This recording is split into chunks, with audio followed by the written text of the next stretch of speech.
Le FDP au Bundestag allemand a récemment proposé d'élargir la définition de la mort comme condition préalable au don d'organes. À l'avenir, l'arrêt cardio-circulatoire sera également la base d'un prélèvement d'organes. Jusqu'à présent, il fallait impérativement apporter la preuve de la perte irréversible des fonctions cérébrales, c'est-à-dire la mort cérébrale. D'autres pays comme la Suisse, le Royaume-Uni et les États-Unis autorisent déjà le don d'organes après un arrêt cardio-circulatoire. Les personnes victimes d'un arrêt cardio-respiratoire peuvent être réanimées dans certains cas. Mais si le cœur ne bat pas, le cerveau n'est pas alimenté en oxygène et au bout de 3 à 5 minutes environ, les cellules cérébrales commencent à se nécroser. On dit que cela entraînera un jour la mort cérébrale. Comme CLA-TV l'a déjà montré dans différents documentaires, la mort cérébrale n'est cependant pas un fait scientifique. Le Dr Paul Byrne, pédiatre néonatal et professeur clinique de pédiatrie, déclare également dans la courte interview ci-dessous. Le comité de Harvard a inventé la mort cérébrale. Il se réfère au concept de mort cérébrale inventé le 5 août 1968 par un comité créé dans ce but par l'université de Harvard. Le Dr Paul Byrne était médecin à l'université de médecine de l'Ohio, aux États-Unis, en 1975. Il a soigné un enfant qui ne respirait pas tout seul. L'EEG, qui mesure l'activité électrique du cerveau, n'a pas détecté d'activité cérébrale, même 2 jours plus tard. Il a alors été demandé au Dr Byrne d'autoriser le prélèvement d'organes sur le garçon. Mais il a poursuivi sa thérapie et le garçon a survécu. Cet événement marquant a incité le Dr Byrne à se consacrer intensivement à ce sujet.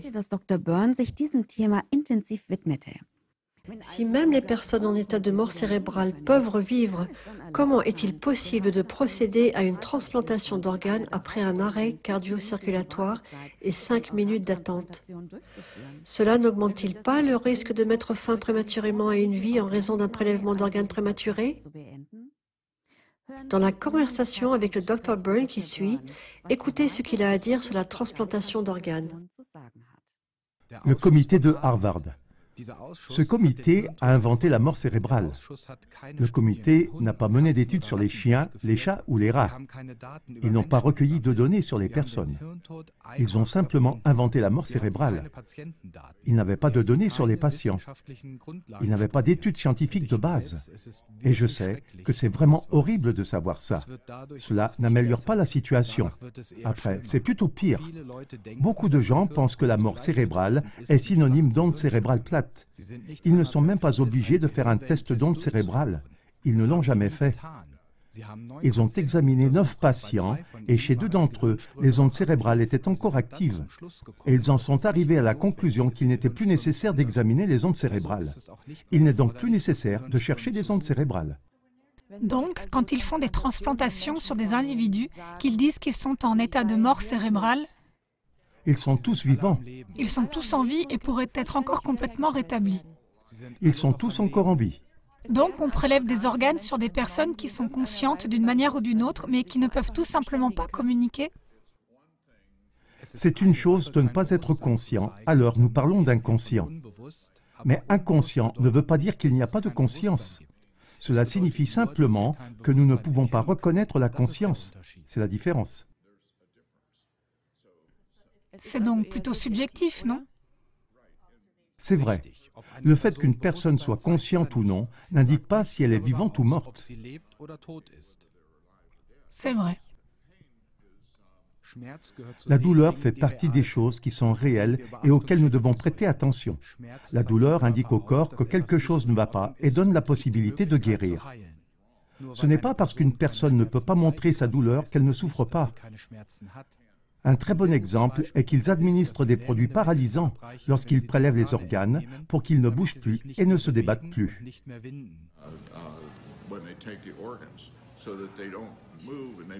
Oh, quelle horreur! Et même s'ils ne bougent pas et ne se débattent pas, leur rythme cardiaque et leur tension artérielle augmentent lorsqu'on les ouvre, car c'est la réaction à la douleur. Mais ils ne peuvent plus montrer qu'ils ont mal. Parce qu'ils sont paralysés, médicalement paralysés, c'est pour ça qu'ils ne peuvent plus réagir, hein? Oui. Oh, c'est terrible. Ça devient vraiment grave quand on y fait attention. En tout cas, la mort cérébrale a surtout été inventée pour obtenir des organes, mais aussi pour ne pas gaspiller d'argent à soigner des gens qui n'auront jamais de travail, qui ne feront que vivre et ne vont pas mourir. Voyez donc ce qu'est la mort cérébrale. C'est avant tout un moyen d'obtenir des organes. Et le mode de fonctionnement de la mort cérébrale consiste à faire en sorte que le clergé et les aumôniers s'engagent.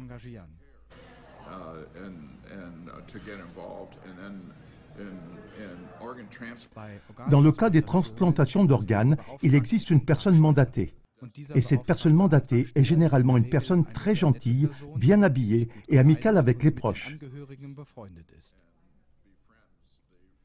Vous voulez une tasse de café? Oh, je sais que cela doit être terrible pour vous.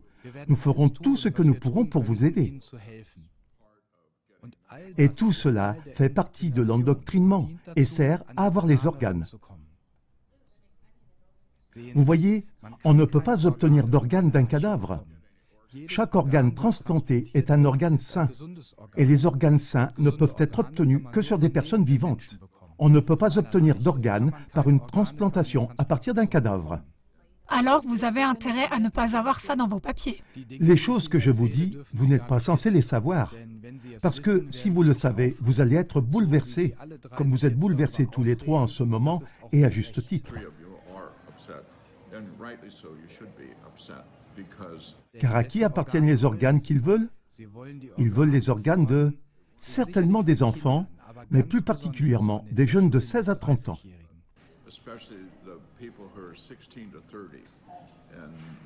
Leur vie est en jeu. S'ils sont inconscients et sous respirateur, ils veulent leurs organes. Et ils sont prêts à tout pour obtenir les organes. Et une fois que les organes sont prélevés, il est impossible de les ramener à la vie. Alors ce qu'ils font, c'est, ils disent aux proches, « Votre fille Célie aimerait faire quelque chose de bien. C'est une façon de faire quelque chose de bien de cette tragédie. » Ou bien, « Votre fils. »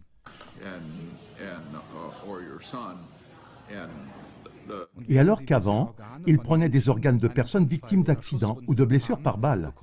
Ils ont maintenant beaucoup plus d'organes de personnes qui ont fait une overdose que de victimes d'accidents et de blessures par balle réunies. Dans l'Ohio, 8 personnes meurent chaque jour d'une overdose. C'est comme ça qu'ils ont leurs organes et c'est ce qu'ils veulent. Et que font-ils? Ils donnent aux policiers un médicament d'urgence, le Narcan, pour contrecarrer la drogue. Ça amène les gens aux urgences avec une overdose. Mais ça ne leur sauve pas la vie. Ça les amène simplement aux urgences. Et c'est comme ça qu'ils ont leurs organes. C'est diabolique, c'est répugnant. Oh oui, c'est vraiment ça. C'est très grave.